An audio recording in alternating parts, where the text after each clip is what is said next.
Hello everybody, welcome back. Today as well we have got you another video. In this video I'll show you how you can delete Bumble account, but before that please do make sure to like our video, subscribe our channel, and yes, without any further delay, let's get into it. For that matter, first of all, go ahead, access your Bumble app on your mobile phone, and right over here you will find this kind of interface, right? Simply access this profile icon in the below left, and then over here simply go ahead, tap on the settings icon on top right. Scroll down and tap on this option of delete account in the bottom, and now you have to select a reason for you.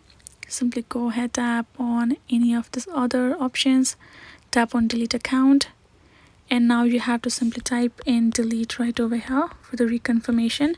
Tap on confirm, and there we go.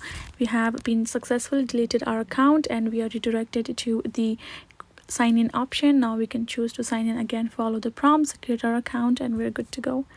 That is the process for you to do so. Hope this video was helpful to you all, and thank you so much for watching. I'll be seeing you guys in our next video.